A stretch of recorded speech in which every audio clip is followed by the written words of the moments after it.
Okay, I shall start now. Good morning, good afternoon, and good evening to all participants. Welcome and thank you for joining our webinar today titled Tourism Review Agenda 2030. Before we start, let me go through some housekeeping on the GoToWebinar system. On your control panel, there's an orange arrow that opens and closes your control panel, so you can see the whole screen. And you can change the audio option. This is mainly for the organizers and the panelists. All attendees' microphones are muted just to ensure that the whole webinar is, going on well. And participants, you can use the questions tab, okay, to ask presenters during the presentation. So you just type your question and then our panelists will pick up on it and then they will ask during the question and answer session later on. And this session will be recorded and will be shared with everyone else after the session. And participants will receive attendance certificate and recording link 24 hours post session. So my name is Rosita G. I'm the Regional Marketing Manager for Emerald Publishing, and together with me is Alvin Chia, the Business Manager for Emerald Publishing. So with us here also is Professor Dimitrios Buhalis, the Editor-in-Chief of Tourism Review, and a few of his associate editors. So without further ado, I shall now pass the session to Prof. Buhalis. Over to you, Prof. Thank you very much, Rosita, and welcome to everybody. It's a great opportunity to actually get together and connect and have a conversation, especially what we call about Tourism 2030, and that's part of the virtual special issue that we're developing for Tourism Review to address all the challenges that we are facing in the future. Now, if you had told me 2.5 years ago that we'll still be dealing with COVID, I would have said no. By this time, it would have been gone. But in Hong Kong, currently, we're having a fifth wave, and it's quite dramatic. So I'm on my hotel room, my hotel icon, and I'm working from my home studio effectively. Now, let me welcome everybody and thank Emerald and Rosita and Elvin in particular, who have set the technical things on the background, and Garitan Wayne Han, who is the facilitator of this. He is the man behind all the connections, and he's the main facilitator. And then Cici Leung, all the way in Texas, which is 2 o'clock in the morning or something. That she just got out of bed, put her lipstick in, and she's ready to rock and roll, and then she's gonna go back to sleep afterwards. So we may as well do it quickly. It's a great opportunity to actually talk about that. Let me invite and welcome my other colleagues who are associate editors in Tourism Review. Dr. Chen from Sun Yat-sen University, close to us, and I hope that the border is going to open so I can go and visit my good friend and collaborator Simon Darcy in Sydney, my other good friend and excellent collaborator Daisy Fan in Bournemouth University with her new glasses, which we really like. Then we've got my good friend Feifei in Southeast University in Nanjing. And we are waiting for Anna Farmaki in Cyprus University of Technology, that is going to be joining us later on, and hopefully Robin Nunco from Mauritius and Peter O'Connor from the University of South Australia, who has just had to go back to Ireland. They'll be hopefully joining us later on. But it's a good opportunity to actually start the webinar and have a conversation with all of you. There is a question button on that system, the GoToWebinar, and I've asked Gary to actually keep an eye on the questions. And what the way we're going to do it is that we are going to go through the different SDGs, the Strategic Development Goals for 2030, and then I would like to actually take questions as we go along, rather than keep you waiting for 3 hours and then have a conversation. So whenever you have a question, please type it in, and I'll ask Gary to bring the questions when he feels appropriate to the right speaker, so we can go with that. So welcome to the webinar. I'll be your moderator, and I'll be giving you a little bit of trouble, and my good colleagues, the associate editors, they'll be addressing different areas. So most of you know about Tourism Review, and you know my kind of constellation on Agenda 2030, because it's coming from the United Nations, but also we are moving fast towards 2030. 2030 will be 7-8 years down the line, and we're having so many challenges, and therefore we decided to dedicate a virtual special issue to Agenda 2030. But if we get more papers, we'll publish more papers on 2030. I think the situation we've got currently post COVID for some places like Europe, but in Asia we still see COVID going up again, so we are not out of that trouble yet. Plus the situation in Ukraine and the war that is giving us a huge headache, and we don't know where it's going to go. It's giving us challenges beyond belief. If you had told me some years ago that in 2022 we'll be talking about people killing other people, I would have said, no way. We have matured enough and we've moved forward to another kind of situation. But we find ourselves going backwards rather than forwards. And instead of looking for humanity and solidarity, we're finding very challenging kind of political, economic situations that they are driving a whole range of challenges. And tourism has been even more challenged because of this. And that has got implications for many small businesses, many regions around the world that they're depending on tourism. Let's go to the next slide, Gary. So the tourism review is the most established. We don't normally say the oldest, because it's kind of an old lady, but it's not. It's very vibrant. It's very enthusiastic, and it's moving forward very quickly. It's the most established journal in tourism. Started in 1946, just after the Second World War. So we are very much in line with all the challenges. The journal started by those very clever and inspirational people that they saw tourism as a way to get out of the war, the Second World War, and bring forward solutions to regions. So in fact, 77 years later, we are still dealing with the same mission in doing good to society globally. The impact factor has gone to almost 6 in 2020. I eagerly wait for the impact factor of 2021, and hopefully there'll be a very nice surprise. You can see what has happened in site score. From 4.5 in 2020 went to 7.9 in 2021, just below 8, and I'm just waiting for that to go over 8 if you're asking me. So we are a generic journal, so we are very privileged in the sense that we can accept papers that they are dealing with a whole range of different areas of tourism, and they are dealing with a lot of different methodologies. So we very much like to encourage you to submit your work in Tourism Review. We also want you to read the Tourism Review, to prescribe that to your students, and to make sure that you are using it on your own research. Next slide.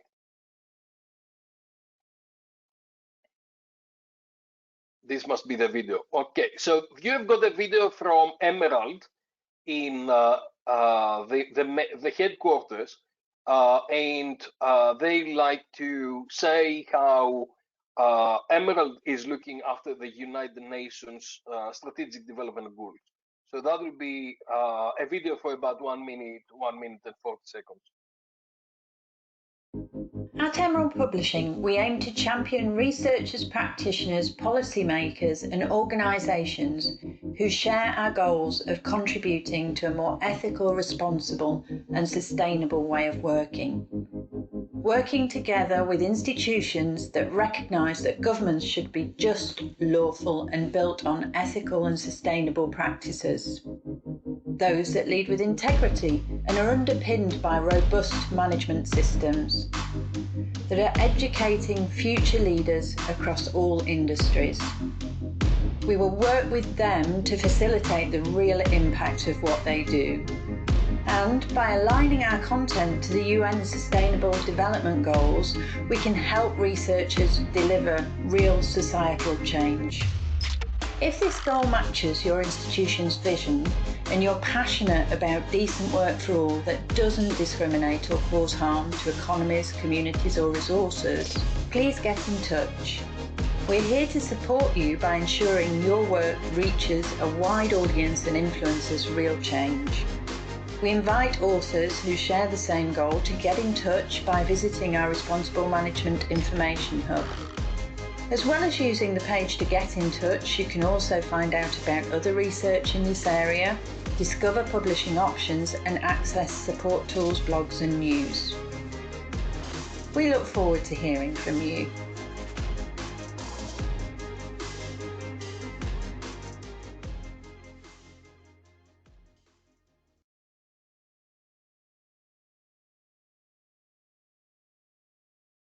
Thank you very much. This was Publisher Hazel from London sending her regards and the strategy of Emerald. So you've seen what's the background of what we're trying to achieve. It's how tourism is in the center of the strategic development goals, and it's really looking to how tourism is addressing each strategic development goal. I know that the United Nations World Tourism Organization has identified 3 or 4 of them, but I think tourism is addressing all the strategic development goals. And you'll see the call for papers that we've got in different places, and you see that basically we are looking to visionary papers that they are looking to how tourism is addressing the strategic development goals. Already we had several papers that they are currently in review, but we are very, very keen to receive more papers and to get the best research in this area. Thank you, Gary. The next one. So the main question that we've asked our associate editors to look at is how can the tourism industry and the tourism activity in general can help achieve the strategic development goals from the United Nations World Tourism Organization with an Agenda 2030. Now, given the challenges that we have, and given COVID, and given the war, and given the various things that are happening as a result of that, in the increased prices of material, of food, of energy, of gas, I think that there'll be a delay to achieve a lot of those things by 2030, but we really need to have the direction of travel, and we need to make sure that we are supporting everything in order to achieve those. Let's go to the next one. So now our colleagues are going to address different strategic development goals, and they'll talk to different slides. And the first colleague is Dr. Chen from Sun Yat-sen University in China. Hello, hello everyone. Today, it is my pleasure to share with you some of my thoughts on the SDGs. Specifically, I'm going to touch on 2 of them. The first one is good health and well-being.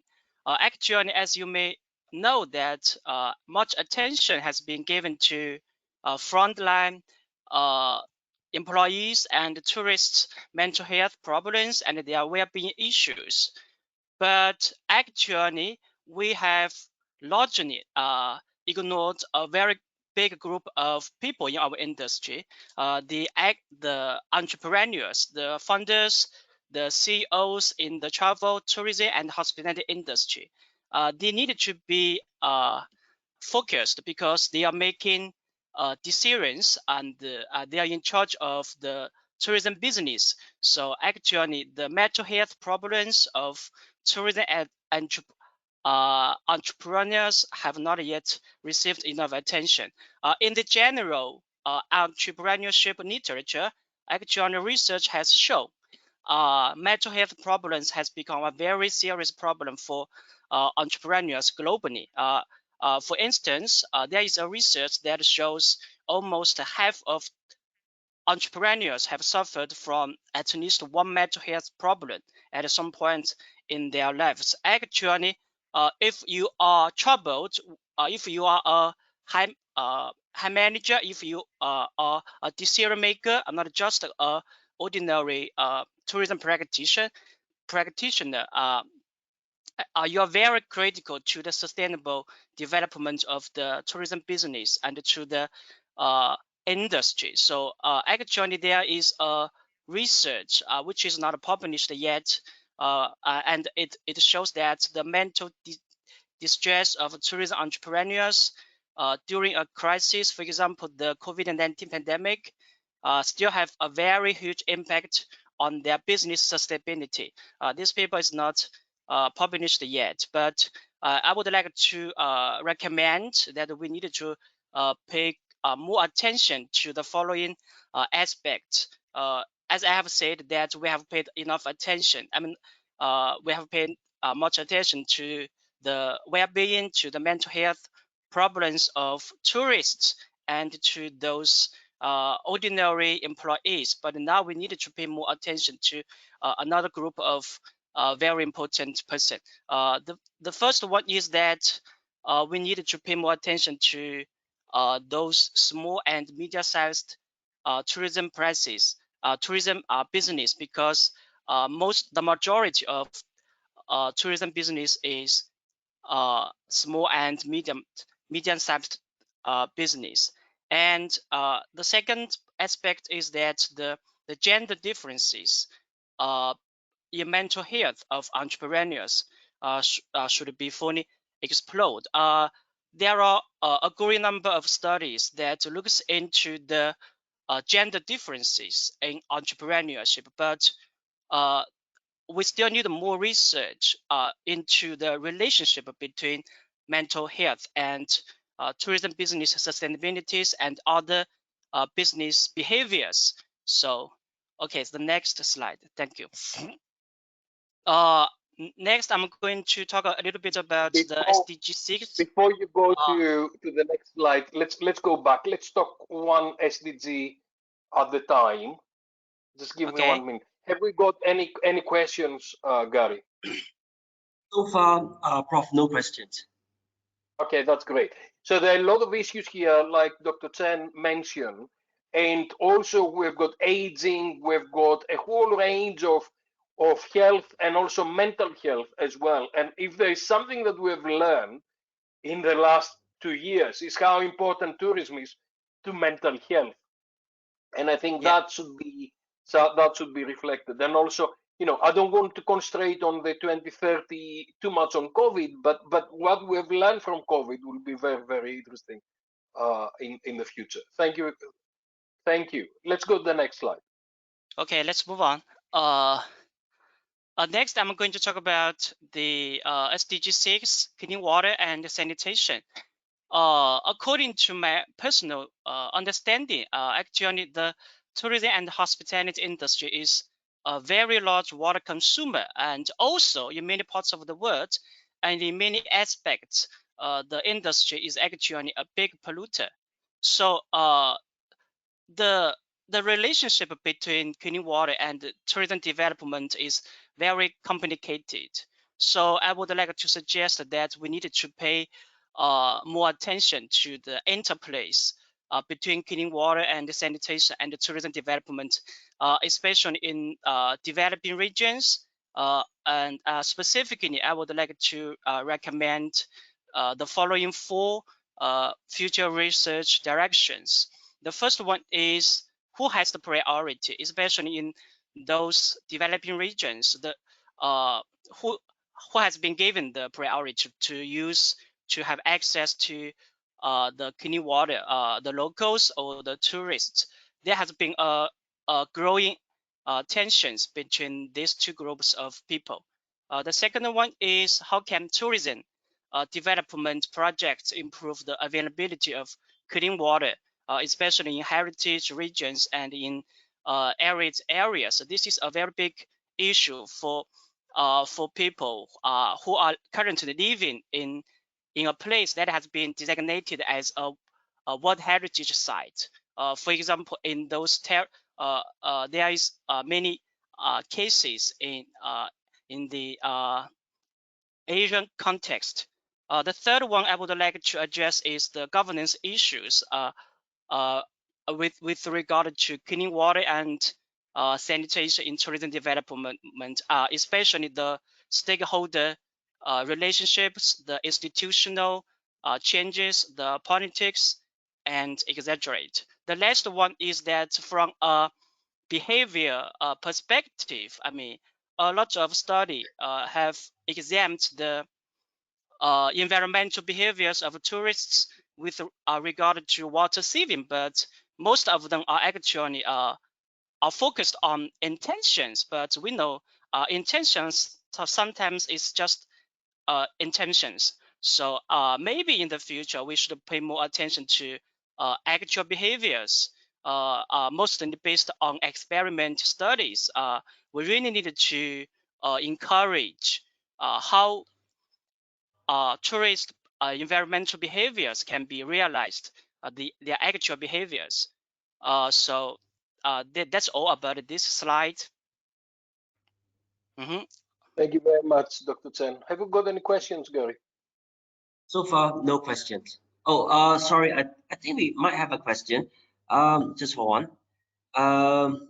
So While you are from in the Pinto. question, Okay. I just Question. want to say that clean water is a huge issue, especially on islands, and especially in regions where they don't have supply of clean water and sanitation. So islands are very much in favor in developing tourism, but quite often clean water and sanitation is a huge challenge for them because they don't have Yes. access to clean water. And I think Yes. that is a big thing to look at. Places like Bali or the Greek islands or some of the Canary Islands, they need to import water from different places. You have the Yes. question, Gary? Yes, we have. Okay, the first question. China has experienced a huge increase in domestic tourism in the past 2 years. Given we still have mental distress growing among Chinese citizens, is the well-being aspect more relevant to outbound than it's to domestic? Could you please repeat the question? Okay. Yeah, China has experienced a huge increase in domestic tourism in the past 2 years. Given we still have mental distress growing among Chinese citizens, is the well-being aspect more relevant to outbound than it is to domestic? You mean the mental health problems in domestic Yeah, tourists mental in China? distress. Actually, yes. If during the lockdowns, I mean, a lot of people they cannot go out, so so they cannot visit outbound destinations, so they have to travel within the country, right?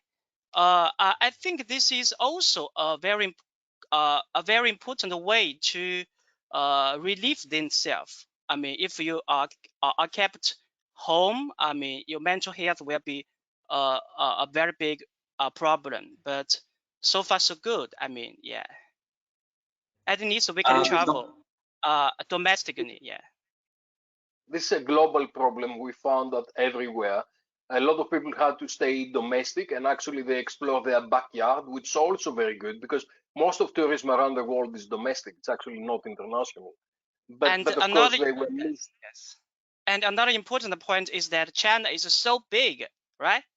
So if you travel from Guangdong to Xinjiang province, I mean, it takes you 5 hours of air flight. So it's big enough for you to travel, to explore, to relax yourself, to help you restore yourself. So I don't think this is a very big problem for Chinese citizens because they have such a vast country. Yeah. If you're in Luxembourg, it takes 5 minutes. Okay. Looks being a very small country. Okay, let's go to the next SDG. Thank you, Dr. Chen. Okay. Thank you all. All right. We have Feifei. Have we got Feifei on the call? Hello, can you hear me? We can hear you, Feifei. All right. Okay. Hello. My name is Feifei, and I'm speaking from Nanjing, from Southeast University here. I would like to talk about the SDG Goal 12.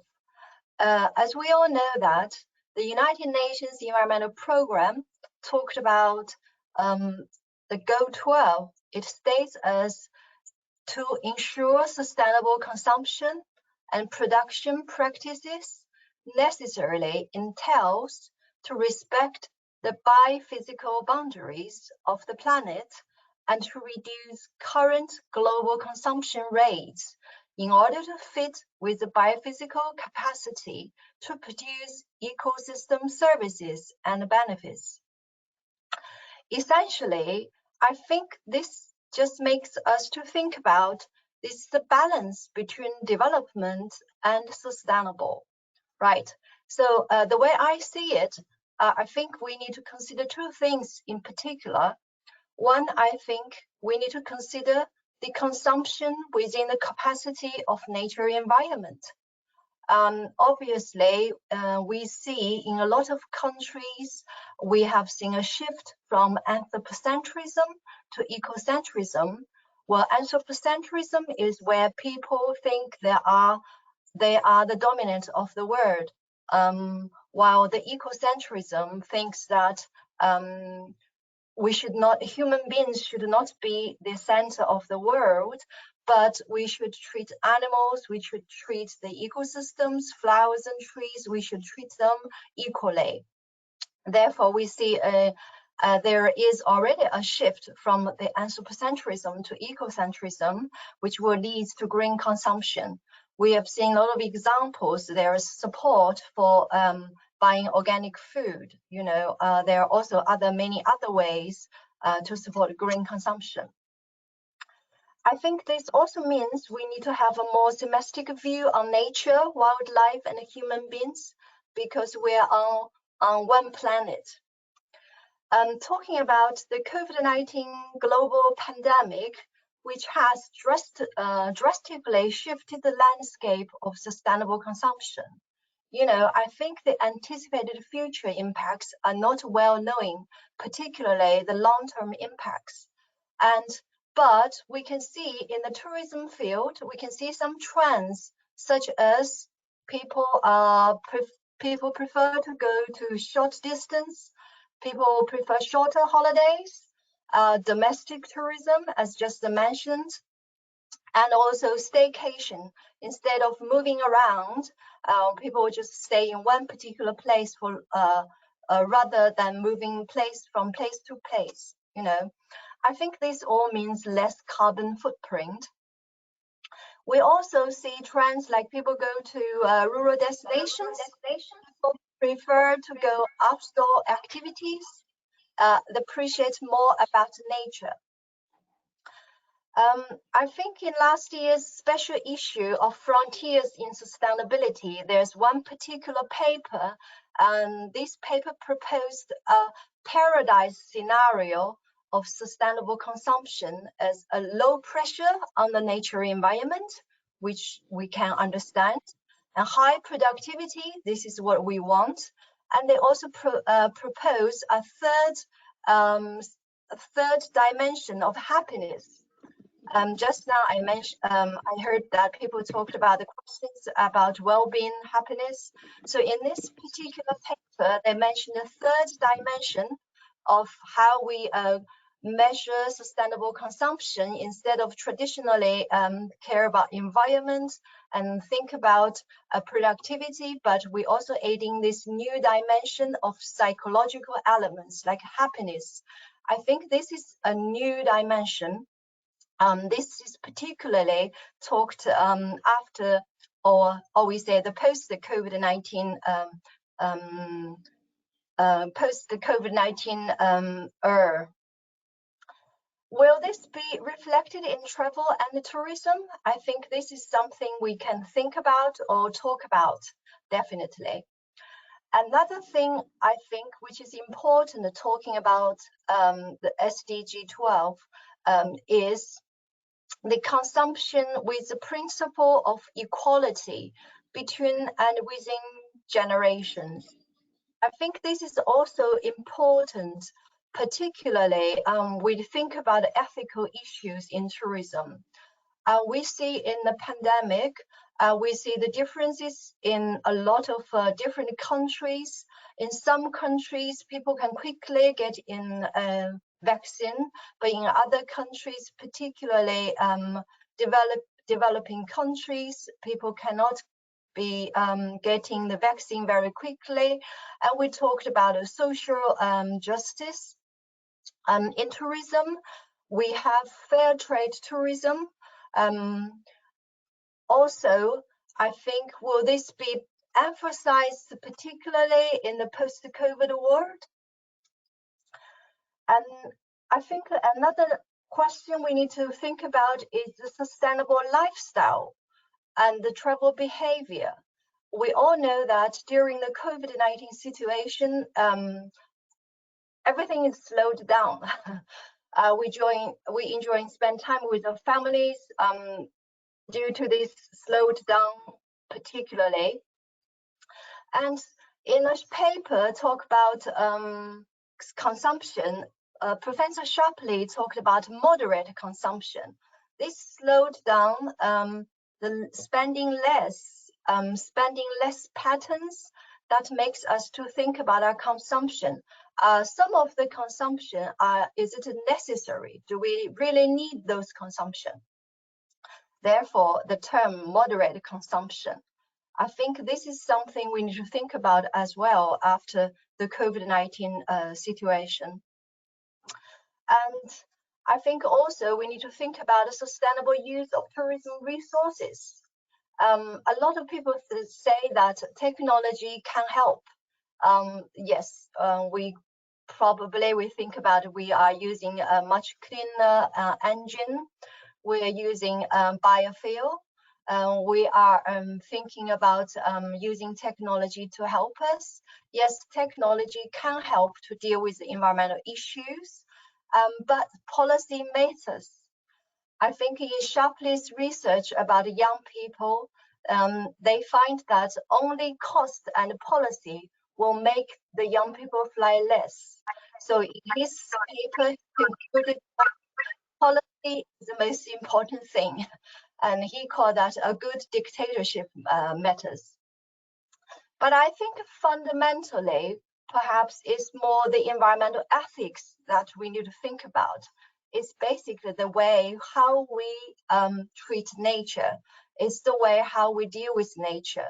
And it's environmental ethics that actually determines how we use nature resources. I think all of these will need to be discussed in detail, or we need to think about if you want to respond to SDG 12. That's my idea. Thank you. Thank you so much, Feifei. I've been answering several questions, but I think Feifei has indicated a whole range of different issues that are on sustainability and responsible consumption. Do you have any specific questions, Gary? Not at the moment, no questions. Okay, let's go to the next one, and then we'll see how we can come back. Daisy. Okay, so thanks for the opportunity. So I would like to talk about several of the SDG goals, just to open the discussion later on. And the first one is about the goal 11, so sustainable cities and communities. And for this topic, I feel there's already quite a few studies in our tourism academia, so talking about different issues there. So I try to summarize some of the themes which I feel are most relevant in this topic, and also to generate some thoughts, for this special issue. For example, the technology, I think for different goals, we talked about the technology, the role of technologies. And I feel it is particularly important to address this kind of goal, especially to address how to enable destinations to enhance their level of resilience and also their sustainability levels. Especially we talk about the smart tourism, smart destinations quite a lot, and I believe my colleagues later on will also discuss on this point. So yes, the role of technology is very important to keep these communities more resilient. And when we talk about the definitions of this goal, the UN gives some explanation about making the cities and human settlements more inclusive, safe, resilient, and sustainable. So that also gives us some of the insights where we can start with. And talk about the destinations themselves, I feel rethinking about the destination resources is also options for us to restart tourism or make it more sustainable. For example, besides those existing well-developed destination resources like heritage or nature-based resources, oceans, mountains, shall we think about some other or alternatives destination resources which are more intangible but also very attractive? For example, those culture tourism, gastronomy tourism, or intangible like cultural heritage. So we could take this chance to think about that and how we could consolidate our resources locally. And I believe there's a lot of joint calls in Europe addressing those kind of intangible cultural heritage nowadays. So this gives us a chance to think about this option. Another theme I would like to raise is about the social sustainability in tourism. So basically, if we're thinking about this term from 2 points, firstly, regarding the resident side, so how can the residents benefit better from the tourism development? And now for some of the regions, for example, rural tourism development is quite popular, but can we ensure that the local residents in different villages or rural areas, they could benefit the most or maximize their benefit from tourism development, rather than we just relocate them, moving them out of the village and making their social and cultural elements disappeared. So that is not benefiting this village at all. And yeah, those kind of development, well, that keep the essence of the rurality. So that's also some of the agenda we should think about in the development. If we're thinking about the tourism side, so we know there's a lot of reports accusing those tourists, their misbehavior, deviant behaviors in destinations, but of course, most of them are before the pandemic. So think about those kind of tourism behaviors, how those kind of behaviors could influence destinations stability. So it's like a response from those communities, how they're responding to those, for example, misbehavior or pro-social behavior or pro-environmental behavior from tourists. So that's also some of the thoughts. And the last point, I think social tourism is also very relevant to these sustainable development goals. Thinking about different peoples in destinations or in our communities, especially for those disadvantages or marginal groups, are they having the equal opportunities to attend those different tourism activities? For example, age, like senior people, do we have enough or sufficient facilities or even access to information for those people to attend different activities? Or for the kids, children in low-income families, can they have some opportunities to explore the world by tourism? That I feel also belongs to these goals, I think. Dimitrios, any questions? Thank you very much, Daisy. There's a question from someone called Pinto at the University of Macau that he talks about the pandemic has created a pent-up demand for tourism, and small businesses have endured through financial hardship in the last 2 years. So that reminds me that sustainability is not only about the environment, but a whole range of things that includes the economic sustainability, the communities, and how they're developing. How do you think we should be addressing small businesses and what has happened to them in terms of being resilient and being sustainable in their communities? Okay, so I think this is a very good point. Starting from another angle of this, this stakeholders' point of view. Yes, I feel especially for tourism hospitality is among the most hit industry through this pandemic, and among them, I think small to medium-sized entrepreneurship is at the worst, damage from this kind of disaster. Yes, there's a lot of companies bankrupt, they shut down because of this huge gap of lack of business. And even though some of the countries, they provide some of the, helping or supporting schemes, for example, furlough, or I think in the UK, right? And some other countries as well, reducting of the tax or something like this. But still, I think they probably need some more support, or they can join together, form some partnership among different small to medium entrepreneurships to fight against the future potential disaster or incidents. I think it's not only about climate, it's not only about pandemic, but maybe climate or food, like some incidents. There's a lot of different kind of, interactive, accidents or incidents may happen in this industry. So they have to think about this system to support each other. Yes. Absolutely. And I think, we all can kind of do our little thing to help the situation. And I'll tell you what's happening here in Hong Kong, because all the restaurants are closing at 6 o'clock. So you cannot go to smaller restaurants anymore. And a lot of businesses have found, especially in the last 2 or 3 weeks, really difficult to operate because they are not making any money. They were spending more money to operate than not to operate. So I'll tell you my little approach to it is to go out and get food from the small businesses rather than the big chains.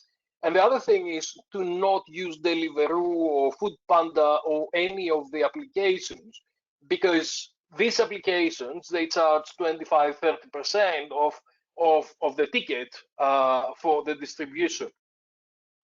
So in order to support the small businesses, we can all do little things, and also the small businesses will learn how to operate in terms of resilience and what they have got to do to manage the situation in a better way. But I think it's really important to actually look into tourism and hospitality in this case on how we can sustain cities and communities. And if I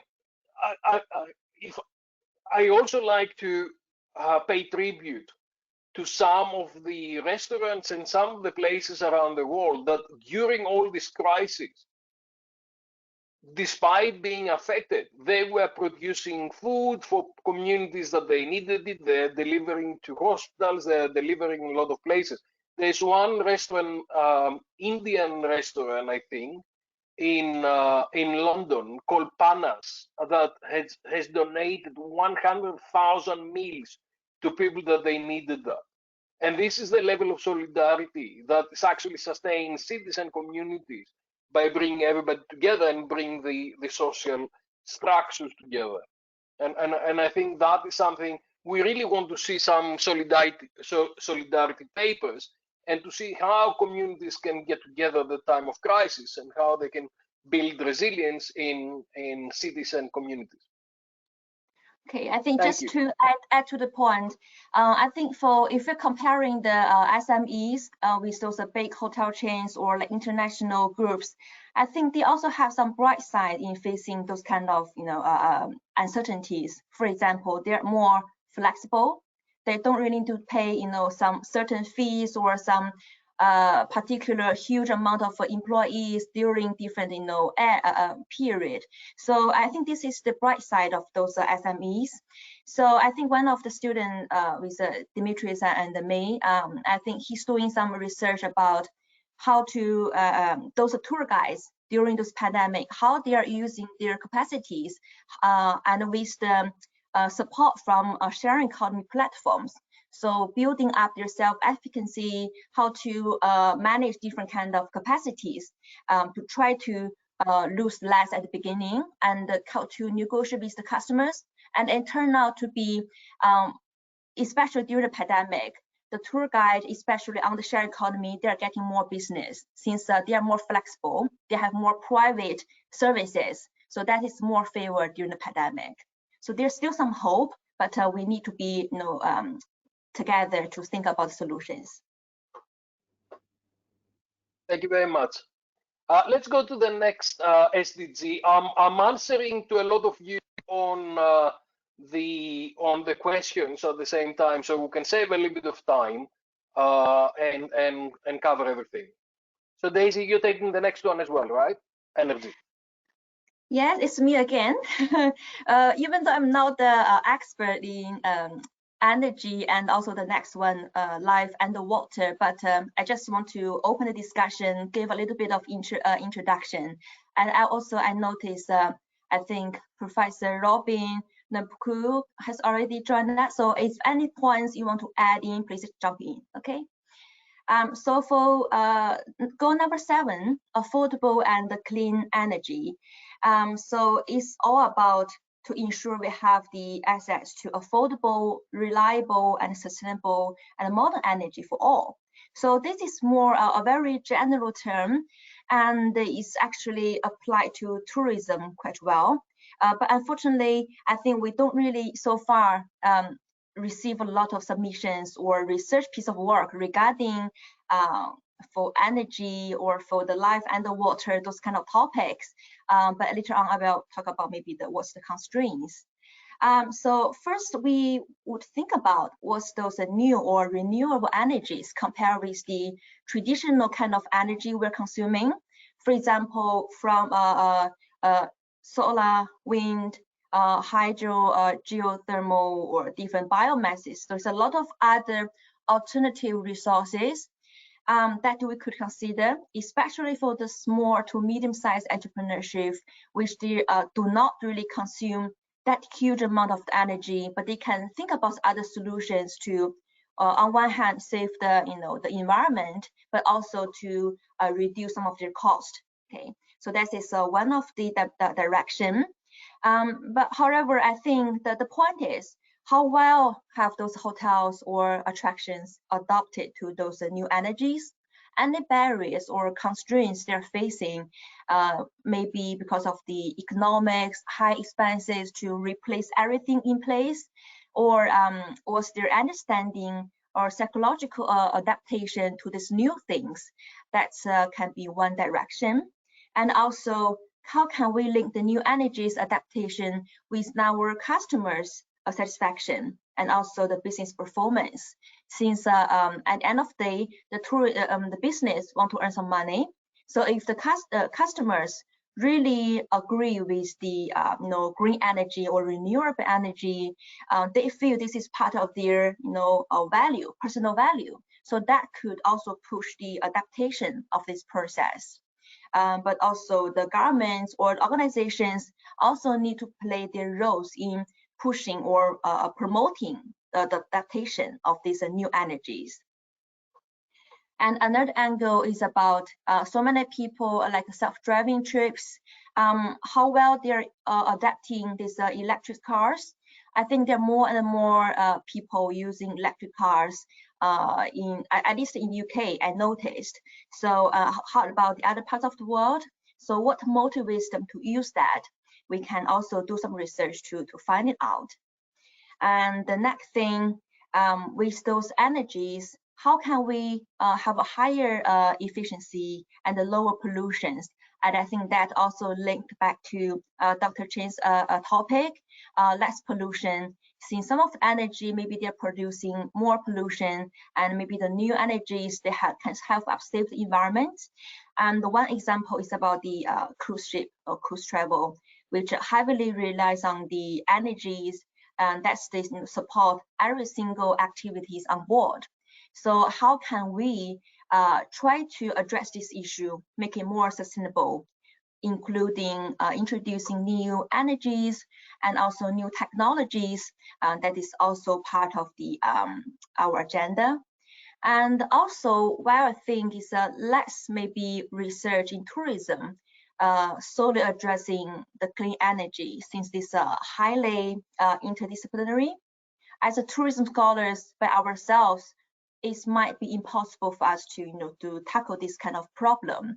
But the solution is we have to go for the interdisciplinary collaboration, work with scholars in other fields, for example, energy, design, or like material. So we need to jointly develop some solutions to tackle this goal. That's what I believe.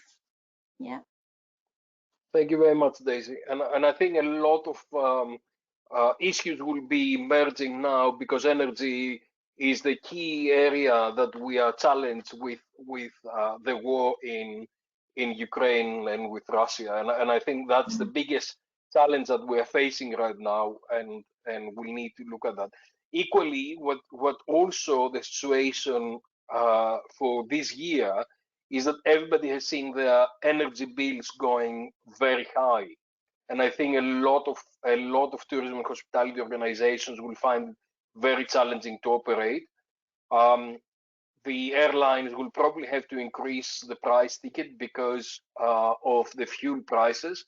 So we'll have a whole range of issues that are emerging with this, and this becomes a super important SDG, and especially since in tourism we are using quite a lot of energy either for air conditioning and cooling places down, or to bring different products to different places, and equally for heating, because a lot of people are going to extreme situations, either very hot climates or very cold climates, and we're consuming quite a lot of energy.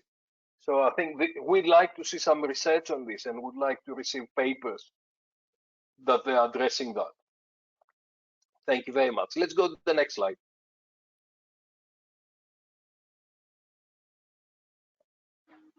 The last point from me. Okay, so it's life below water. I think it's quite relevant with several other goals actually. For example, those clean water and how to treat those development to benefit different residents is very relevant. So it is about to conserve and sustainably use the resources from ocean, seas, marines, so for our sustainable development. And what I can think of regarding the tourism aspect is firstly, the most important thing, the impact of our tourism activities on the ocean wildlife. Regarding things like the harm we brought to those wildlife, also their habitats and the loss of the biodiversity. So a lot of destinations, especially like islands, they rely heavily on those wildlife, and some of them, that's even their main attraction. So people go there and have some different close interaction with those wildlife, and also like diving, snorkeling, or even visiting those landscape under the sea. So those kind of activities, they all have the potential to damage or to interrupt their normal ecosystem for the wildlife. And that's why we should be really cautious about designing our tourism activities, how to provide a good experience. Meanwhile, we need to give the freedom or the privacy for the wildlife for those kind of destinations. And also that leads to the question, whether or not tourism and the wildlife could coexist. Okay, that's still a question mark. It depends on how we're producing it, how we are processing it. Another, I think, theme is again pollutions. Our activities, especially regarding the coastal tourism, island tourism, and the cruise travel, we are producing a lot of pollutions to the ocean, and that could heavily influence the quality of life for the wildlife and also the quality of the ocean. So that is also something we need to pay attention to. It's glad to see some of the regions or countries, they are getting together to build up some alliance to jointly tackle some of the very urgent issues they're facing all together. For example, the SIDS, since they are facing some very similar issues about the environment, and some of them really the damage should be permanent. So I think that's really a very important thing, how people strengthen together.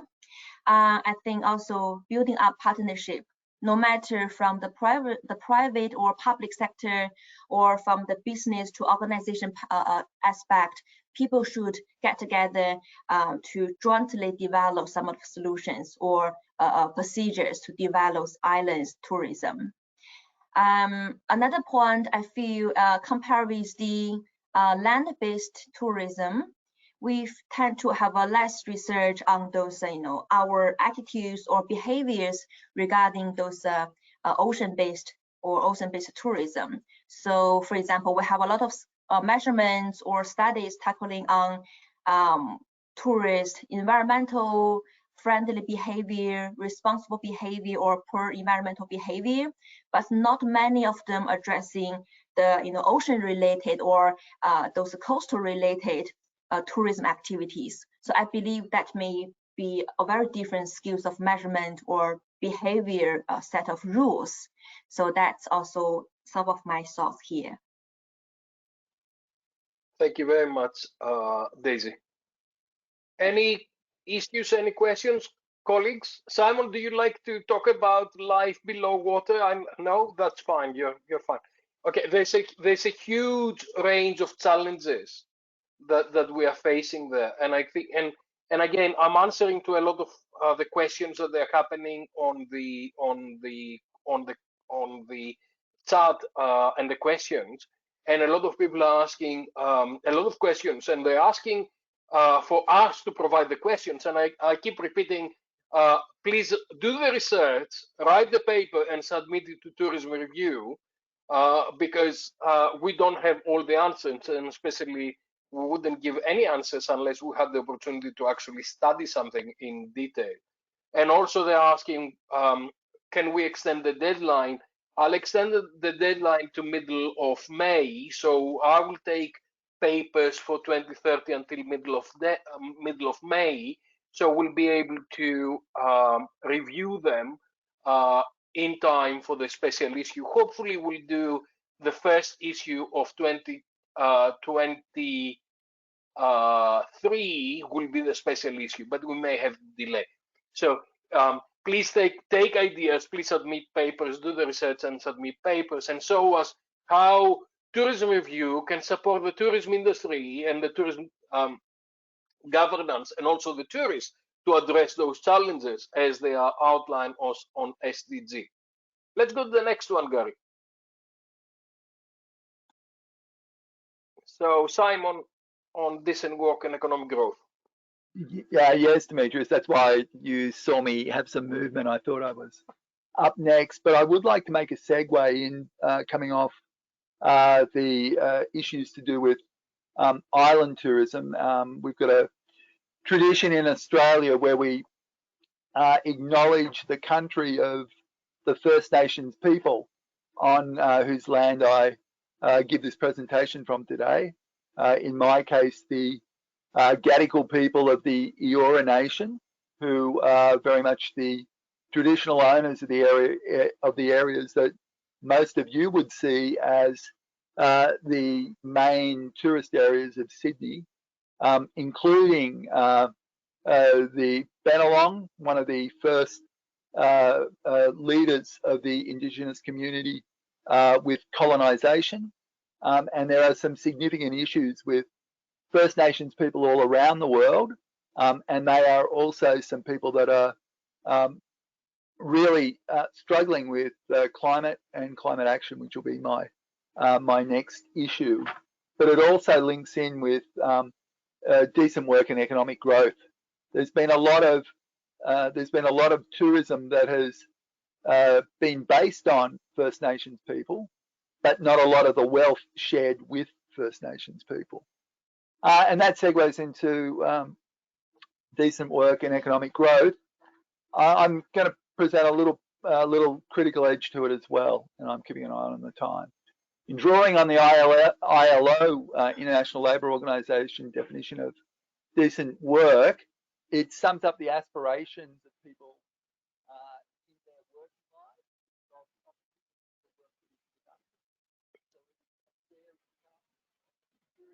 Have we lost the sound? How's Daisy, can that? you hear fine? How's Yeah, that? that's better sound. Thank you. Okay. That's fine. Better prospects for personal development and social integration, freedom for people to express their concerns, organise and participate in the decisions that affect their lives, and the equality of opportunity and treatment for all men and women, as it's stated in the ILO, and I would say all the intersections involving First Nation, people with disability, migrants, refugees, etc., that do make up some aspects of the tourism industry employees. So if we go to the WTCC report of December 21 on staff shortages, we know there are some significant shortages while people may be wanting to return to travel after COVID, that either domestically or internationally, we're seeing these significant challenges. And it's also a result of the precarious nature of some aspects of tourism work. And that's shared unevenly between the rich and the poor. So it was said in 2019 that tourism accounted for 1 in 10 jobs. Well, some 62 million of those travel jobs were lost. That's an extraordinary number. And even so, they still attribute about 272 million in that report by the WTTC. So while they go on, while the WTO go on to say that travel and tourism has the potential to lead economic and employment revival, but recovery of the sector is currently hampered by staff shortages, and also a lot of that is in developed nations, very little thought given to the developing nations. So what are some of the recommendations that they are looking at? Well, labour mobility, so they want to see a facilitation of talent mobility within and across borders, and also to remove travel restrictions and the consideration of migration and visa policies. While we've seen the increase in hybrid work, it's certainly not a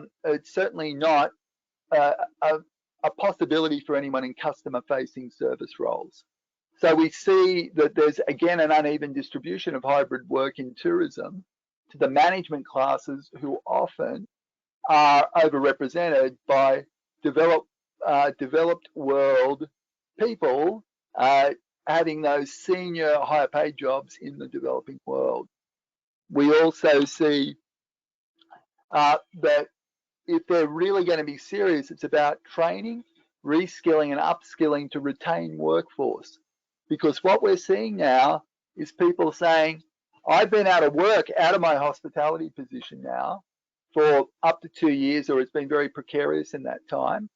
I need more certainty. So how does the industry bring a certainty to their workforce? So training, education and working conditions to encourage entry into the tourism industry. The travel and tourism sector, again from the WTTC report, identifies they've got a unique opportunity to rethink and refresh prevailing business models in partnerships with local communities and in consideration with its most valuable asset, the environment on which it's based, which I'll go on to next. I want to finish on this SDG, and I want to go to, I want to finish on this SDG by going back to the ILO that identifies that job security to combat informal jobs that tend to dominate the tourism industry, particularly in developing nations. And so there's some tremendous research opportunities around that work. I would also suggest that there are opportunities to develop the potential of marginalised groups who have much higher levels of unemployment, and that includes people with disability, migrants and refugees, if the industry is willing to invest in their development in a real way. So I'll stop there on decent work and economic growth.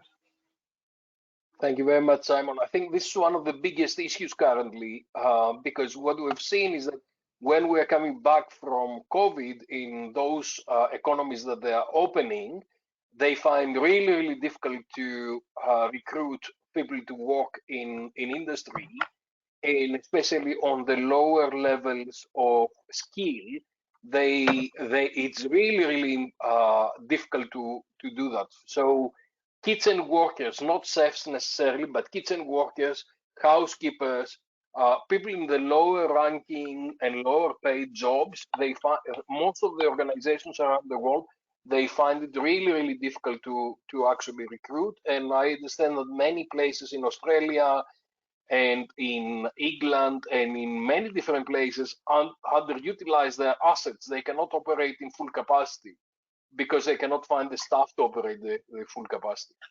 And part of that, Dimitrios, is because hospitality work has never been seen as a career in Australia. New Zealand's got a different approach, but certainly in Australia, it's our fantastic overseas students that really prop up the industry together with others that come in from the South Pacific. Yeah, and I think we really need to look into decent work and how we operate our human resources and how we are supporting talent in the future. I think that's one of the most critical elements. So far, I've managed to answer all the questions we had on the chat, so we can save a little bit of time. So let's go to the next SDG. It's me again. I must have upset Dimitrios because I think he's given me the SDG where we could devote a whole webinar and really not even scratch the surface. So it's a tourism paradox. Tourism produces about 8% of overall CO2 emissions, and it was estimated to be on a 4% growth per annum by Lens in 2018. So while tourism has the, if we go back to the WTTC, tourism, they say, has the potential to create beneficial effects on the environment by contributing to environmental protection and conservation, by raising awareness of environmental values. It is possible to finance protection in natural areas and increase their economic significance. They go on to say that they can create and sustain shared value over the long term by acting to protect people and environment, fulfilling the SDG as well as helping to create a more responsible world. They have a zero net roadmap created November 2021, very recent, in consultation with key stakeholders of the global industry. And it highlights the current status quo and provides industry milestones for meaningful climate action and emissions reduction. As a few of us have commented, the pandemic has made us see our own backyard differently. And we've certainly seen where domestic tourism is always accounted for about 75% across Australasia. We're a long-haul destination, and I can tell you the populace is just champing at the bit to travel again to those destinations they used to travel to. So is the WTTC net zero roadmap to be believed? How do we make individuals more conscious of their travel decisions in context to climate change and climate action? Have we learnt nothing from the tragedy of the commons?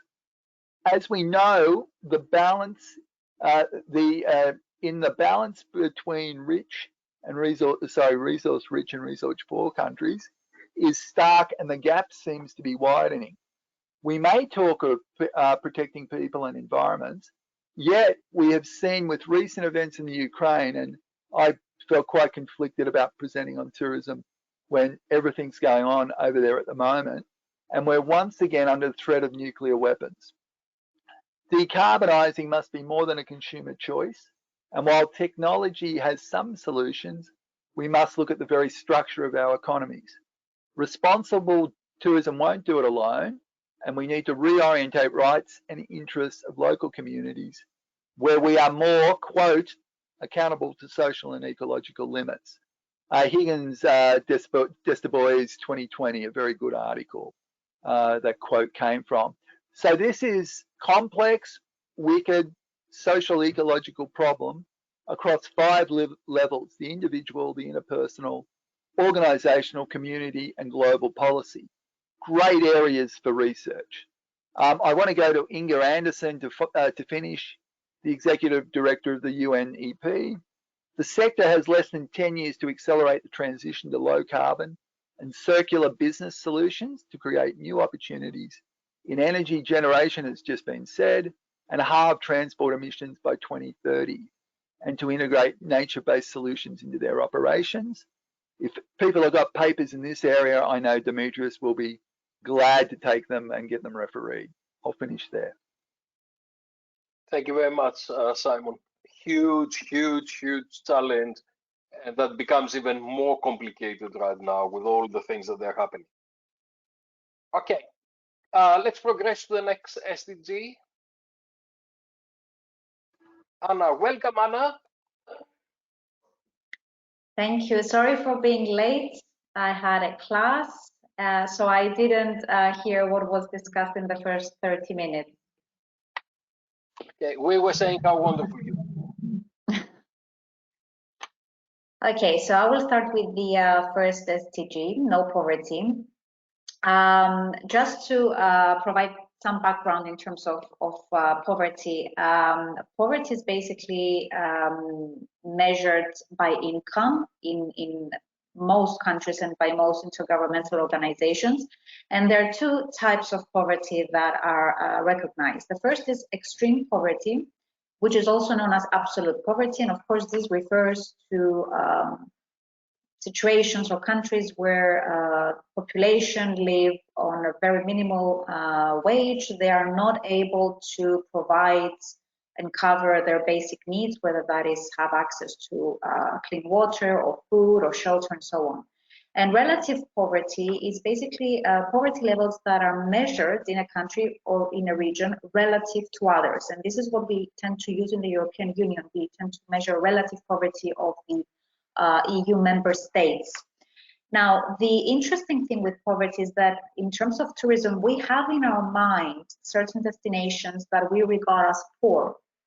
However, we need to remember that poverty can also exist in affluent societies and might be specific to specific regions, let's say, or a specific context, or even might be applicable for certain groups of the society, whether that is immigrants or seniors or women and so on.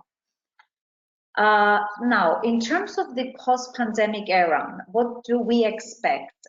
We expect poverty levels to rise, not because COVID-19 has created certain economic challenges for destinations, especially countries that rely on tourism. I mean, this is understandable and expected. The other thing, though, that the optimist probably didn't anticipate. I mean, we tend to think of the post-pandemic era as this situation, which is very romantic, and COVID is finished or it's normalized. So we go back to traveling. However, what we didn't anticipate is that there are new types of crises that are emerging, such as the Ukrainian crisis and all the negative consequences. Economic consequences and social consequences that are emerging, and this creates a complicated situation for tourism because, in my view, there is desire to travel, and I think we all understood during COVID that we miss traveling. However, the economic situation will be such that most likely tourism expenditure will decline. So we need to understand how tourism can contribute to poverty alleviation in this kind of context of economic, let's say, turbulence and social unrest. So what we can get from the literature related to poverty is that for certain destinations, to improve the poverty levels through tourism, first of all, there needs to be an emphasis on regional tourism development. So the benefits from tourism development needs to be shared across a destination, not just remain within, let's say, coastal regions. And the other thing that is important is that tourism development has to be community driven. I'm not using the term community based because I think that's different. But I emphasize community-driven tourism. So every community within a specific destination needs to decide what type of tourism development they want, and they need to go about it on their own, which brings me to the next point, that there needs to be less dependence on tour operators. I think what we have learned in places like Cyprus and many other Mediterranean destinations is that what COVID has taught us, and what the crisis brought about by the war in Ukraine has taught us, is that we need to minimize dependence on foreign stakeholders. For a lot of destinations like Cyprus, we have a reliance on the Ukrainian-Russian tourist market, which of course is now gone. So it's important for destinations, if they do not want the leakage of money, if they do not want to rely on these foreign stakeholders and deal with poverty issues, they need to basically ensure that tourism development comes from within and is not reliant on external factors. Now, having said that, there are a lot of destinations, particularly those that are perceived as destinations experiencing extreme poverty, that could benefit from the promotion of what we call poor tourism. And this is a type of tourism that relies heavily on volunteer tourism. And we do see an increase in demand for this type of tourism forms, which perhaps is something that certain destinations experiencing extreme poverty might want to look into. But at the end of the day, if we're going to look at tourism as an economic tool that can boost the economy of a destination that has high levels of poverty, then we need to be talking, of course, about the empowerment of specific groups in the local community. What research shows us and what intergovernmental reports show is that there are specific groups in a society that have more economic problems than others and face greater poverty. These tend to be single mothers, immigrants, and retired people, or people that we can regard as seniors. So if tourism is going to contribute to the reduction of poverty in destinations, then we need to place these vulnerable groups in the center and try to see how tourism can empower these groups. And another option that we could consider is poverty alleviation as a part of international corporations, CSR. Now, we all know that the corporate social responsibility initiatives of many companies, international companies, are being driven by the desire to improve reputation and so on, in essence, marketing incentives. But if this is going to be the case, then they might just as well incorporate specific programs that will contribute to the host community's poverty reduction. So together with all the other great initiatives, programs that may take place, poverty alleviation needs to be at the center. And by poverty alleviation, we don't necessarily mean charity or philanthropy. You know, you can give a bread to someone, or you can help someone to understand how they can source their own food.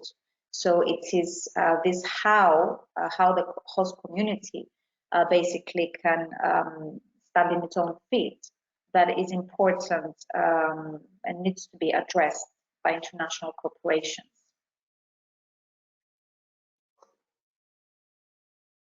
Thank you very much. And I think this is one of the most important SDGs because tourism is so critical everywhere around the world. And you mentioned somewhere about tour operators and intermediaries. And it's not only about what activity do we have, but actually what value it creates for the different stakeholders. And we need to understand how distribution operates. We need to understand what value is actually arriving at the destination to the local people and those who own the resources.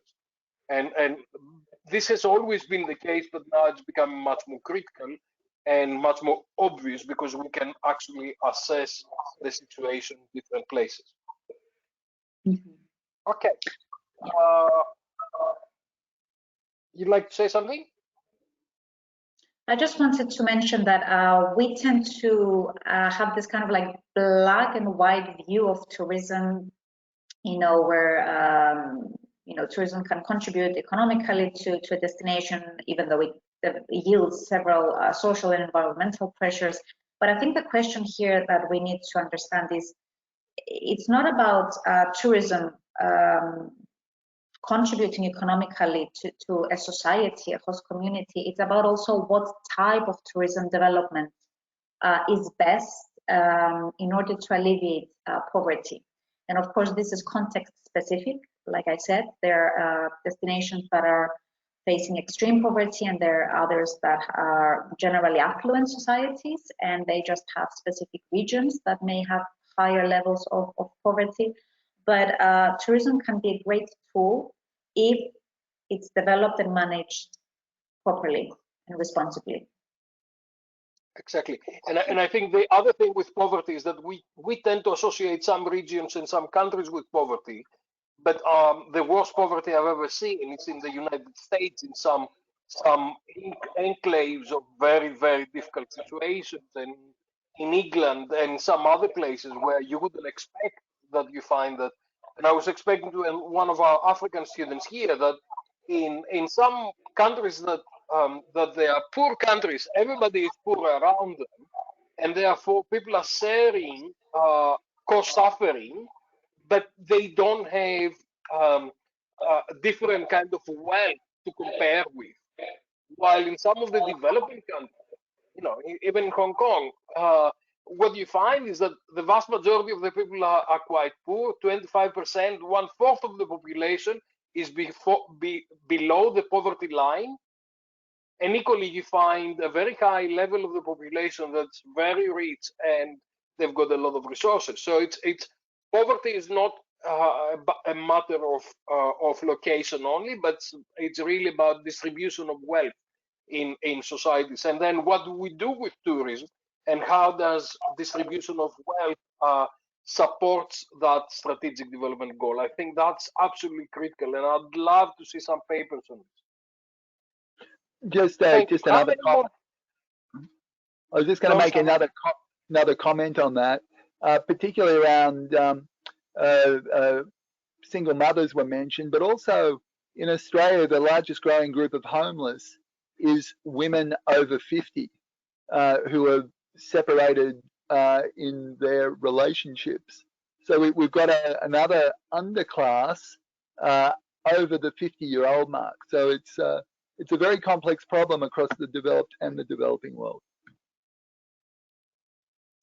Thank you. And we need to look into poverty in terms of where it's happening, which segments and what parts of the society it's happening, and to look into how tourism can actually alleviate poverty.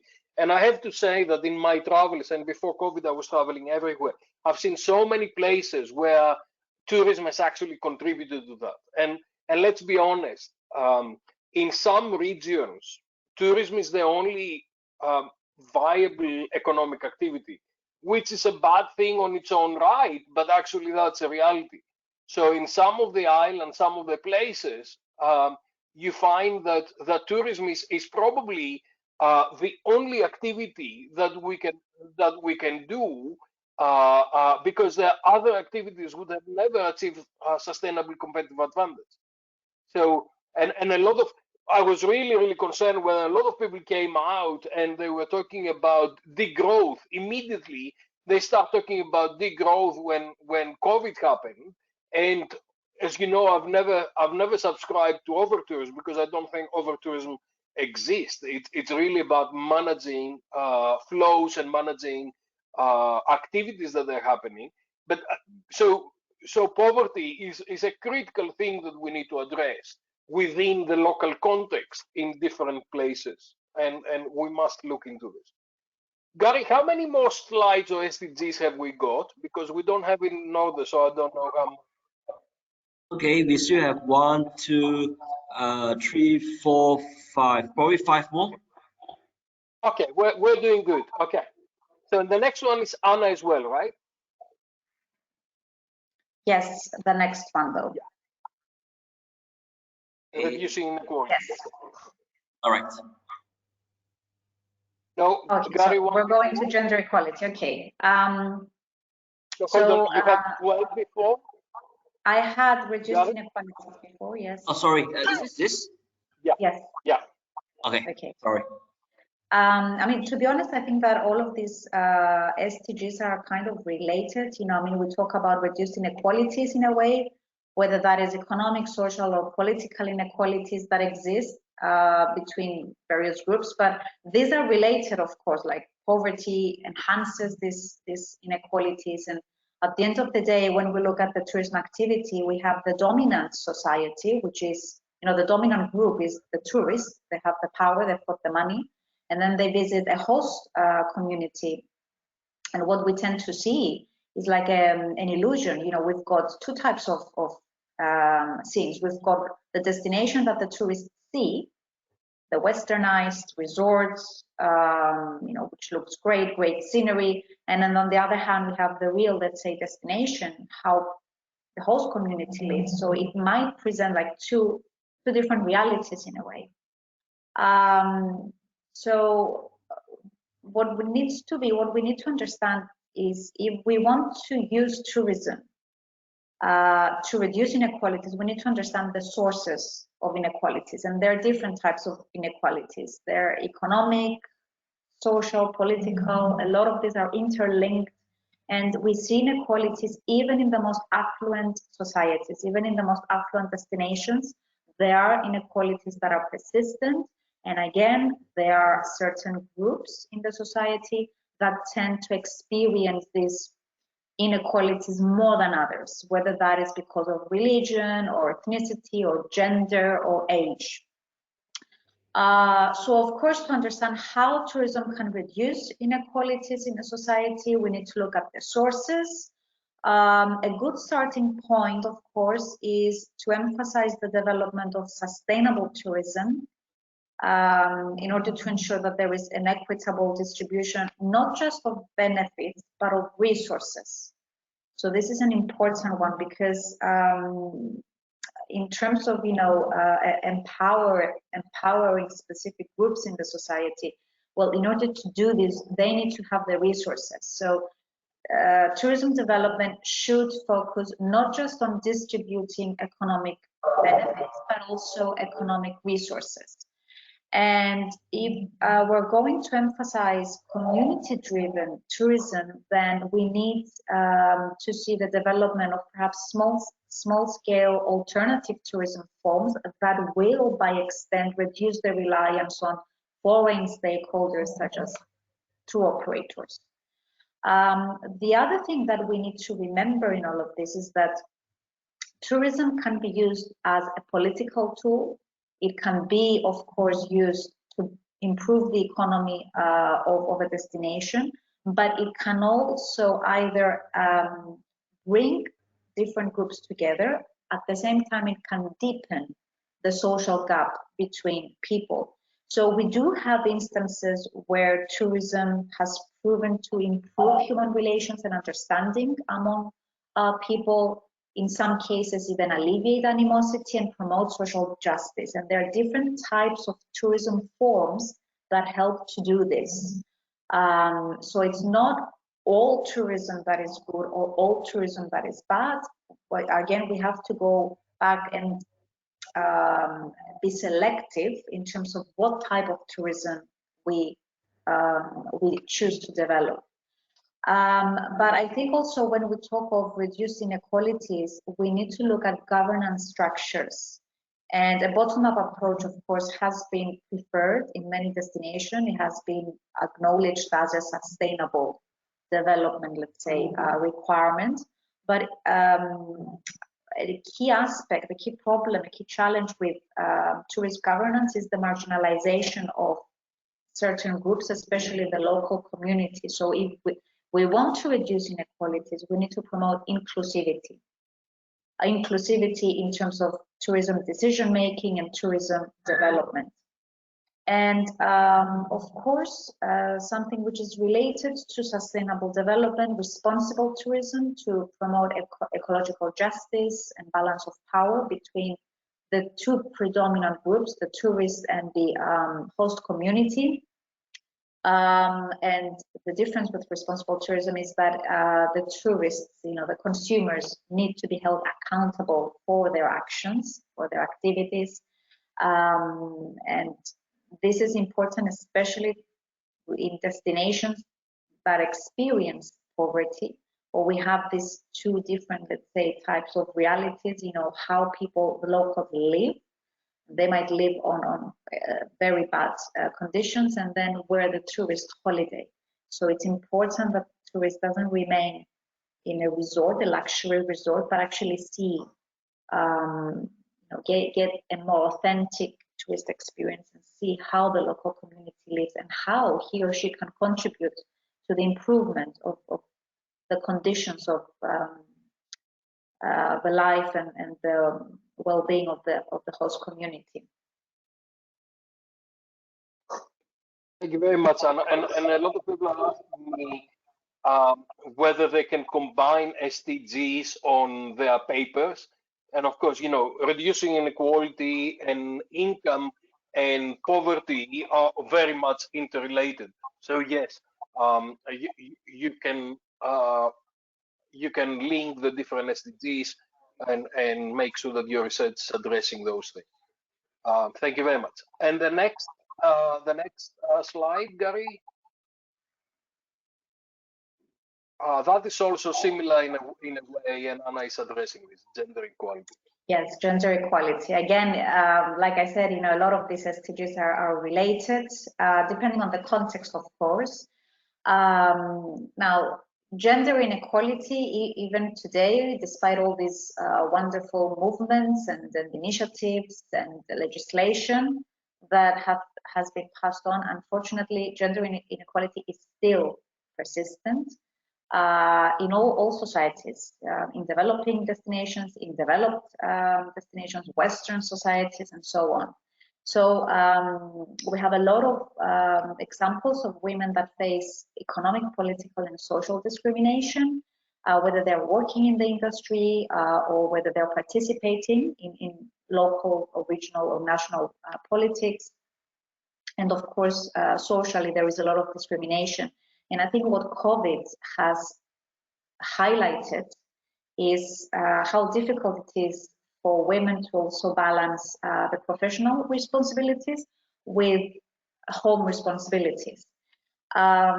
So in the post-COVID, the post-pandemic era, I think that it would be wonderful to see research on how different aspects of tourism can promote gender equality, whether that has to do with employees, female employees in the industry, or policymakers, or even female tourists.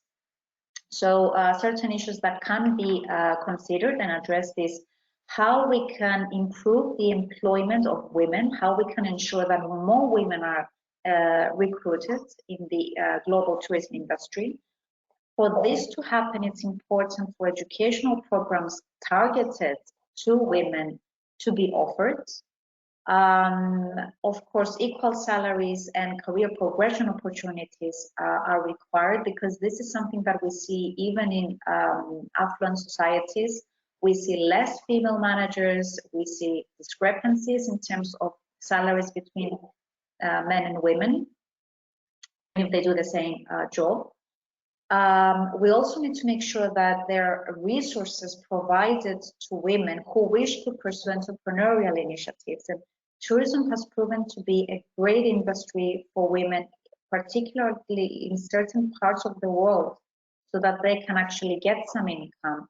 And there are initiatives such as the Airbnb platform, for instance. It has proven amazing for women, to care for others and open their house basically and provide hospitality whilst making an income.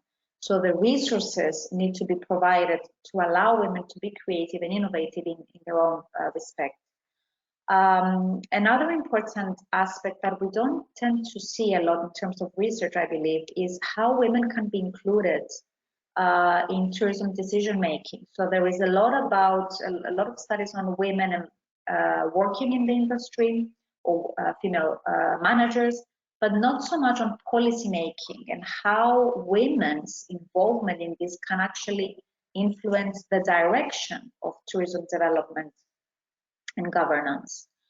And like I mentioned earlier, what COVID has taught us is that we need to be flexible in terms of work-life balance. And I think this has been more evident by women in certain parts of the world. So what might be necessary in the post-pandemic era is to improve the flexibility in terms of working, especially for women. And the other thing that we have to acknowledge, of course, is that women travelers, they are an important part of the tourism industry. There are a lot of solo female travelers, and they get a sense of empowerment from traveling. So it is worth to pursue research on this group also and on this aspect, because this sense of empowerment contributes to gender equality. Thank you very much, Anna.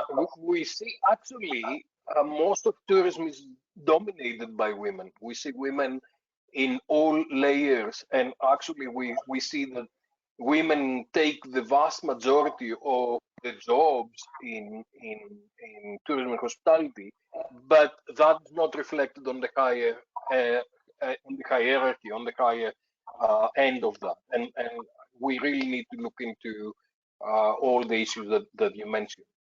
Thank you very much. Any points? Any questions? Okay, let's go to the next one. Then we're going to have an open question form probably.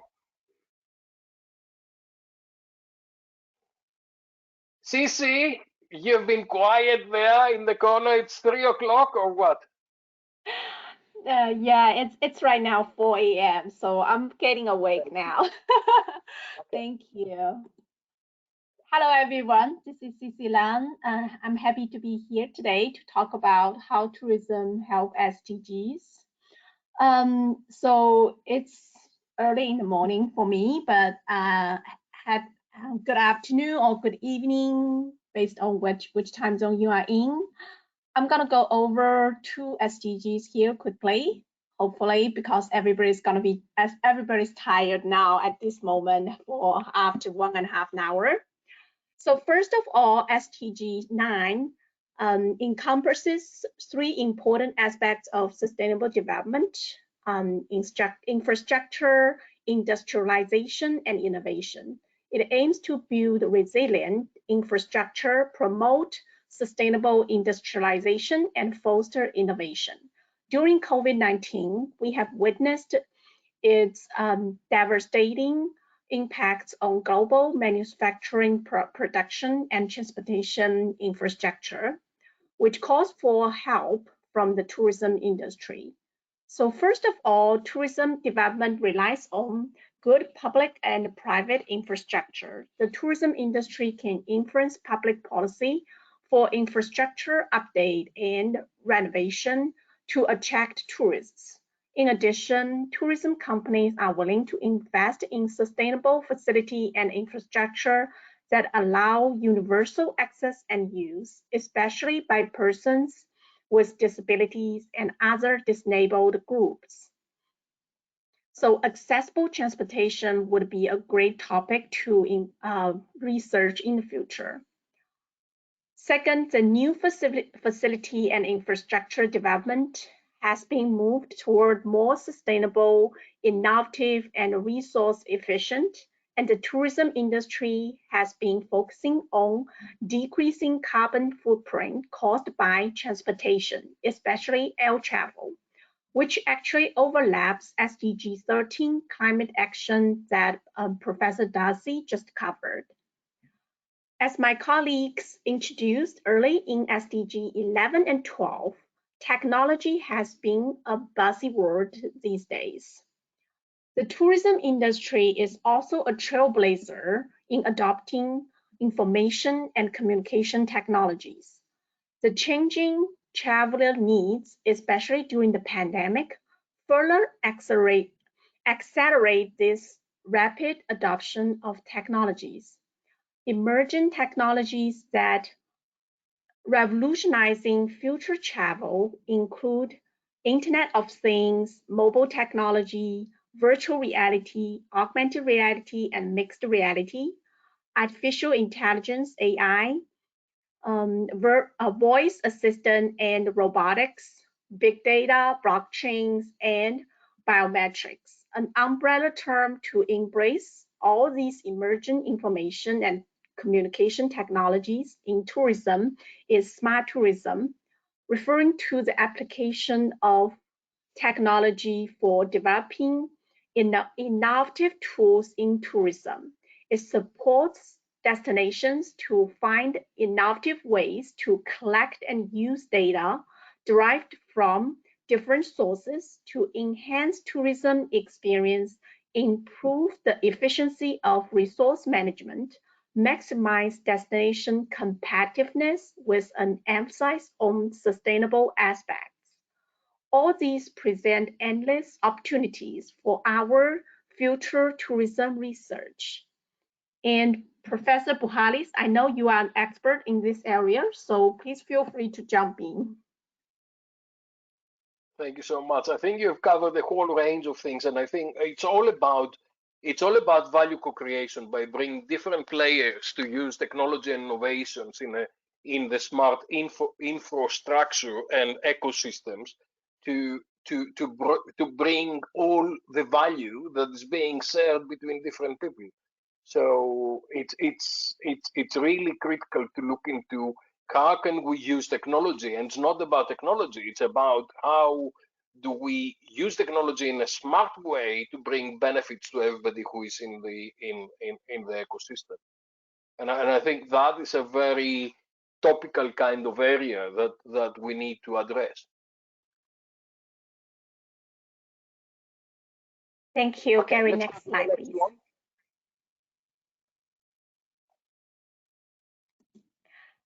So next, SDG 17 aims to strengthen the means of implementation and revitalizing the global partnership for sustainable development.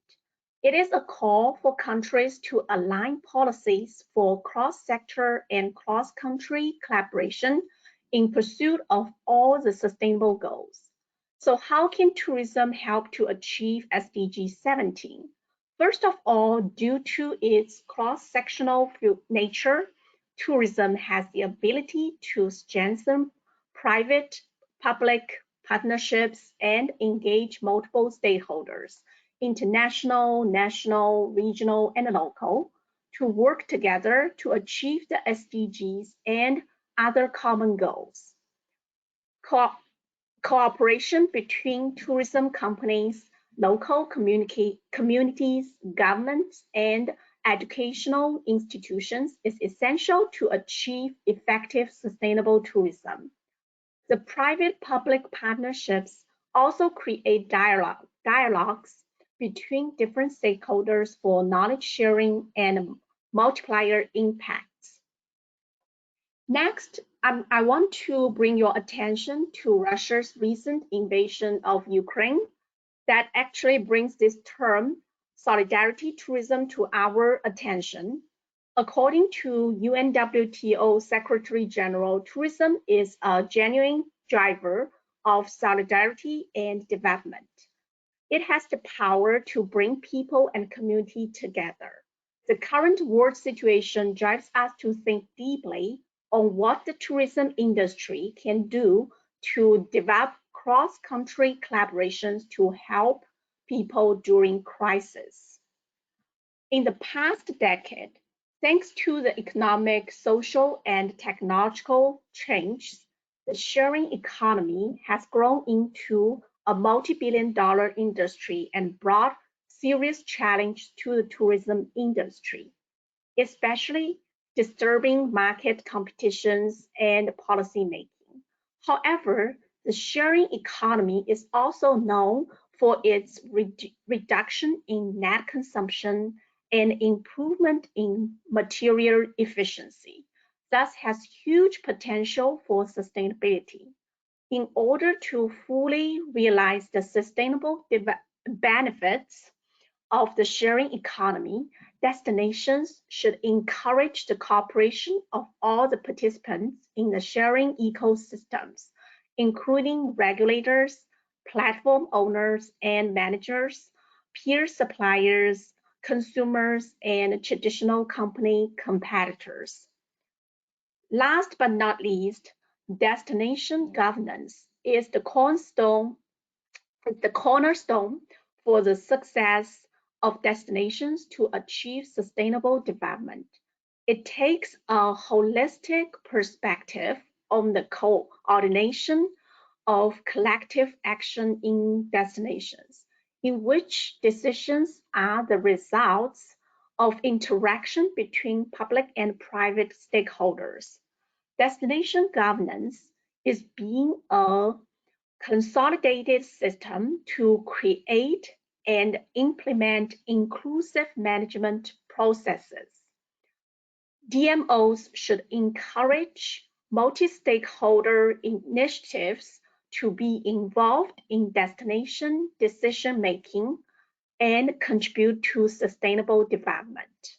The complex nature and fast-changing context of destination governance make it a promising future research direction in our field. That's it for this SDG 17. Thank you very much, Chacha. This is the last SDG out of the 17 ones, and in that sense, it brings everything together with partnerships. Partnerships in tourism is nothing new, because we've always had to have partnerships in order to be able to deliver tourism. And I think this is really important in really understanding how to engage the different players together, and in order to address the different needs and bring the value to everybody. We are used to that in tourism, but I think we really need to crystallize how the ecosystems can work together. And the very last one, I think Sisi kept it for me right at the end, which is about quality education. And I think it's really important to see how we in universities and how education can actually contribute to all of those things above the other 16 SDGs, and how can we develop tourism education curriculums and research that will enable us to address all these challenges. I think a lot of people need to start realizing that by 2030, probably 1/3 of the jobs that we're going to have in tourism and hospitality have not been invented yet. And I think we really need to start being very, very brave and start looking to how can we use innovation to address the challenges. I don't know of anybody who really wants to be a dishwasher.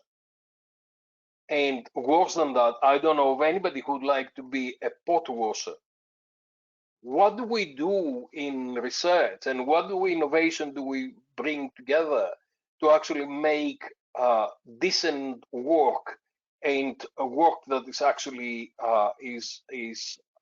supporting good quality of living?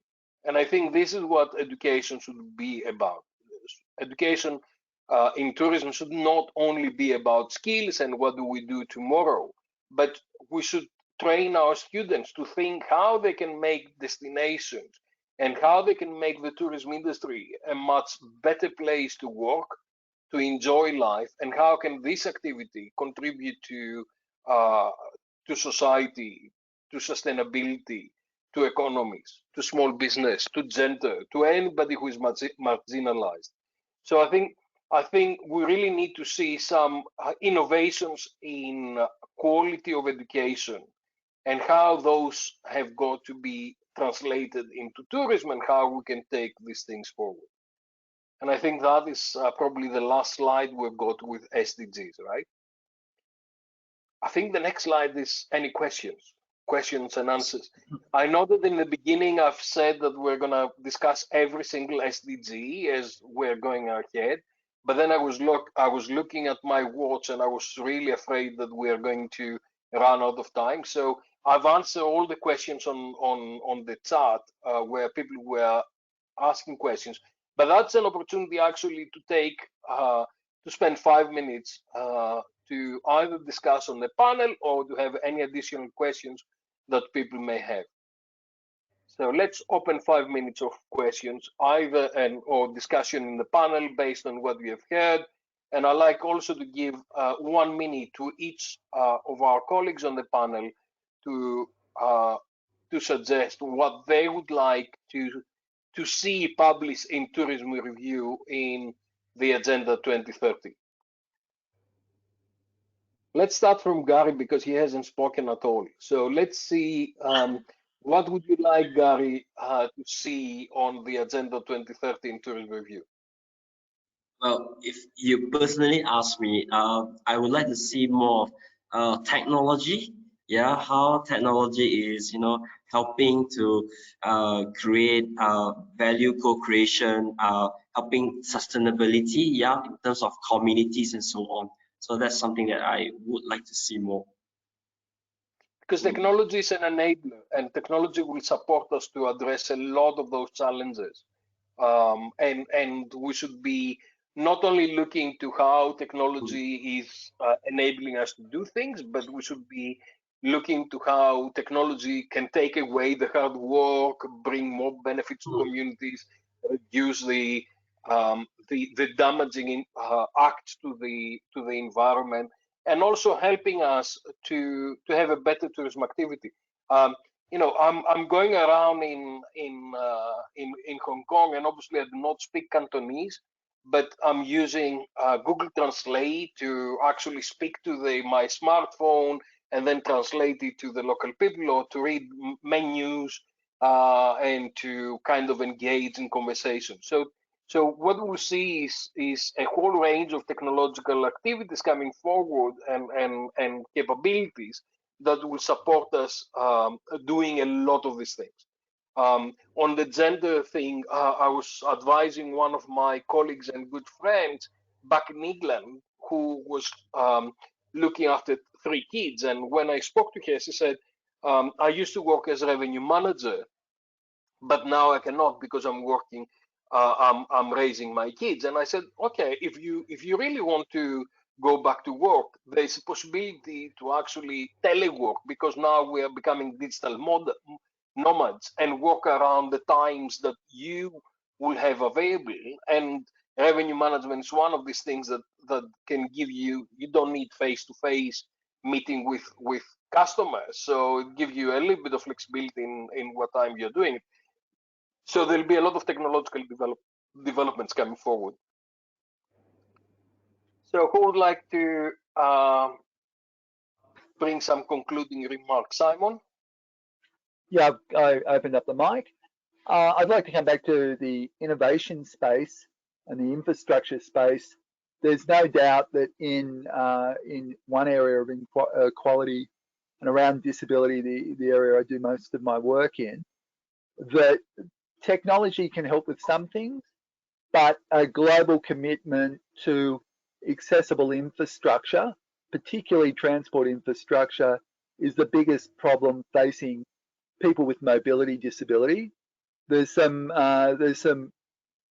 good examples of universal design principles, but I did send an email to Elon Musk suggesting that it'd be fantastic to have a production line wheelchair accessible electric vehicle coming off to stop all the inefficiency of re-engineering work. So in that space, I'd really love to see some breakthroughs so that people do have the opportunity to dream to go where they wish to go and use all the wonderful technology that's being developed to making it easier. Thank you very much. Technology for inclusion, basically, for disability and all kind of other inclusion. I mean, one of the areas of disability that a lot of people have got is languages. So we really need to use technology more holistically to address different exclusion things. If anyone remembers Hitchhiker's Guide to the Galaxy, they had the Babel fish that went into your ear and translated all languages to you directly. I think that would be a magnificent breakthrough. I got it here, mate. It's working for me as we speak. Thank you. Okay, Anna? Yes. Your concluding remarks, what you like to see published in Tourism Review in the Agenda 2030 virtual issue? That probably has to do with what I find interesting in terms of research. I think there needs to be a shift on the social aspect of tourism, such as the one discussed, whether that is the reduction of poverty or reduction of inequalities, and particularly focus on certain groups, whether that is employees or members of the local community or tourists, such as women, let's say, or seniors. I think there is scope for further research on this type of topics. Thank you very much. And I think one of the what was coming to my mind is that we really need to see tourism for peace. That you have done work on this in the past, but I think we really need to see tourism for peace, in particular, in this context that we're going through now. Daisy? Yeah, I think I had a very similar feeling with Anna, since we are dealing with the social aspect of tourism. So I think I probably want to see more for the social accessibility, and that's very inclusive. A lot of themes coming into that, but I had a feeling that so far we have a very narrow understanding about social accessibility in tourism, and sometimes we don't really realize it's part of it. So I think we should have a more a broader view about the social accessibility and becomes more inclusive in this topic. Yeah. Thank you so much. Dr. Chen? Okay, thank you. Actually, I would like to call for more research on entrepreneurship, on entrepreneurs, because they are the decision makers, and they are the one who decides to continue or to stop. Actually, according to your research in Lijiang, Asian town in Yunnan province, we interviewed many of the top managers, the funders. I mean, they have been suffering from the pandemic, the mental health problems. So many of them decided that, okay, I will just stop. So when they stop operation, a lot of people would go unemployed. So yes, we are seeing a great number of research in this area, but still we don't have enough. Probably because they are not very easy to approach, because they are the top managers, so they are not as easy as those tourists or ordinary employees to be studied. But we still need to try to focus on them. Yes, they should be focused. They should be. We should pay attention to them. So that's it. Thank you. Thank you very much. Last word to Dr. Leung. Sisi. Hi, thank you. So my research area was in technology, and I'm happy to see so many panelists already mentioned technology. And for me personally, I've seen so many technology studies, but with consumers, not with employees. So I would think maybe in the future, I want to see more like people looking at how technology can help employees, like helping them to reduce their stress, to help with their well-beings, mental health. And also, like in the US, I'm not sure in other countries, but in the US, the hospitality industry, tourism industry is facing a severe labor shortage. So how like technologies can help to attract more employees to our industry will be very important. And this kind of research will definitely help the industry a lot. Thank you. Thank you so much. I see Feifei coming back. Hello. So last word, Feifei. Hi, thank you.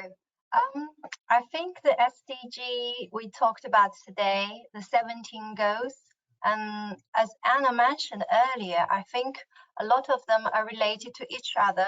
So I think when we're writing papers, we are perhaps not particularly targeting one particular SDG, but we probably are talking about possible SDGs in general. I think in terms of the topic I mentioned today, in terms of the consumption one, I think currently there are a lot of papers talking about tourists. So I think if you are targeting from a different angle, perhaps from community, perhaps from business or industry point of view, that would be a good starting point of innovative perspectives. I think also maybe taking a new or relatively innovative method instead of using traditional survey, instead of using a different traditional methods, maybe using a more innovative, like using big data and this sort of thing. You know, trying to bring something new into a paper. Thank you. Thank you very much. Fantastic. Can you go to the next slide, Gary? And I just will say, please submit your paper. I'd like to thank everybody. I'd like to thank Emerald in Asia for helping us with all that. I'd like to ask everybody who attended. We had more than 250 people who participated today, and the questions that we had. I really like to thank all the panelists for their contribution, and particularly I'd like to thank CC for helping out with the presentation and bring everything up together and waking up at 2 o'clock in the morning to be with us. Thank you, and Gary for all the technical support and his patience when I didn't like the system. I look forward to receiving your papers, and I look forward to the Tourism Review contribution to the Agenda 2030, and to make our world a better world, a healthier world, a world that is peaceful, and a world that is actually contributing to community all around the world. Thank you very much. We're just over 2 minutes, Rosita, but we're just on time. Okay. Thank you very much. Do I just say goodbyes?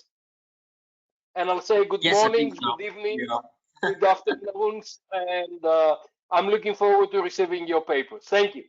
Bye-bye. Bye-bye. See you. Bye.